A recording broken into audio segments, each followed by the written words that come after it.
ಇನ್ನು ಕುಲಕರ್ಣಿ ಸೇರಿ 16 ಅಪರಾಧಿಗಳಿಗೂ ಕೂಡ ಜೀವಾವಧಿ ಶಿಕ್ಷೆ ಹಿನ್ನೆಲೆ ಮಾಫಿ ಸಾಕ್ಷಿ ಬಸವರಾಜ್ ಮುತ್ತಗಿ ಮನೆಗೆ ಬಿಗಿ ಪೊಲೀಸ್ ಭದ್ರತೆಯನ್ನು ಒದಗಿಸಿಕೊಡಲಾಗಿದೆ. ಧಾರವಾಡ ಜಿಲ್ಲೆಯಲ್ಲಿ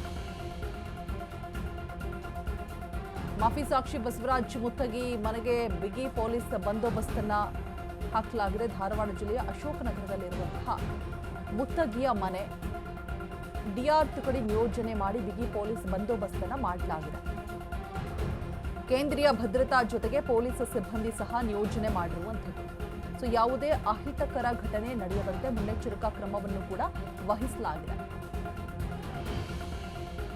ಕುಲಕರ್ಣಿ ಸೇರಿ 16 ಅಪರಾಧಿಗಳಿಗೂ ಕೂಡ ಜೀವಾವಧಿ ಶಿಕ್ಷೆಯನ್ನ ವಿಧಿಸಿರುವಂಥದ್ದು. ಮಾಫಿ ಸಾಕ್ಷಿ ಬಸವರಾಜ್ ಮುತ್ತಗಿ ಮನೆಗೆ ಬಿಗಿ ಪೊಲೀಸ್ ಭದ್ರತೆ. ಕುಲಕರ್ಣಿ ಸೇರಿ 16 ಅಪರಾಧಿಗಳಿಗೂ ಕೂಡ ಜೀವಾವಧಿ ಶಿಕ್ಷೆ ವಿಧಿಸಿರುವಂತಹ ಹಿನ್ನೆಲೆ ಈಗ ಮಾಫಿ ಸಾಕ್ಷಿಯಾದಂತಹ ಬಸವರಾಜ್ ಮುತ್ತಗಿ ಮನೆಗೆ ಪೊಲೀಸ್ ಬಂದೋಬಸ್ತನ್ನು ಒದಗಿಸಿಕೊಡಲಾಗಿದೆ. ಧಾರವಾಡ ಜಿಲ್ಲೆಯ ಅಶೋಕನಗರದಲ್ಲಿರುವಂತಹ ಮನೆ ಯಾವುದೇ ಅಹಿತಕರ ಘಟನೆಗಳು ನಡೆಯಬಾರದು ಅಂತ ಹೇಳಿಬಿಟ್ಟು ಮುನ್ನೆಚ್ಚರಿಕಾ ಕ್ರಮವನ್ನು ಒದಗಿಸಿಕೊಡಲಾಗಿದೆ.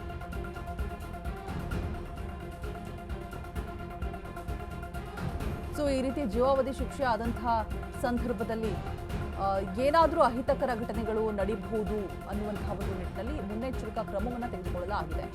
ಸೊ ಆ ಒಂದು ಆಕ್ರೋಶ ಇರುತ್ತೆ, ನೋವಿರುತ್ತೆ, ಆ ಒಂದು ಗೊಂದಲದಲ್ಲಿ ಏನೂ ಕೂಡ ತೊಂದರೆಗಳಾಗಬಾರದು, ಯಾವುದೇ ರೀತಿಯಾದಂತಹ ಮತ್ತೊಂದು ತಪ್ಪು ನಡಿಬಾರದು ಅಂತ ಹೇಳಿಬಿಟ್ಟು ಸೊ ಅವ್ರಿಗೂ ಕೂಡ ಜೀವ ಭಯ ಇರುತ್ತೆ ಸಾಕ್ಷಿ ಹೇಳಿದಂತಹ ಸಂದರ್ಭದಲ್ಲಿ.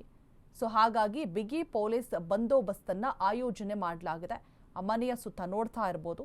ಕುಲಕರ್ಣಿ ಸೇರಿ 16 ಜನ ಅಪರಾಧಿಗಳಿಗೂ ಕೂಡ ಜೀವಾವಧಿಯನ್ನ ಶಿಕ್ಷೆಯನ್ನ ವಿಧಿಸಲಾಗಿದೆ. ಸೊ ಅದಾದ ನಂತರ ಸಾಕ್ಷಿಯನ್ನ ಏನು ಹೇಳಿರ್ತಾರೆ ಮಾಫಿ ಸಾಕ್ಷಿ ಬಸವರಾಜ್ ಮುತ್ತಗಿ, ಸೊ ಅವರ ಮನೆ ನೋಡ್ತಾ ಇರ್ಬೋದು. ಕಂಪ್ಲೀಟ್ ಆಗಿ ಪೊಲೀಸ್ ಬಿಗಿ ಬಂದೋಬಸ್ತ್ನಲ್ಲಿ ಇದೆ.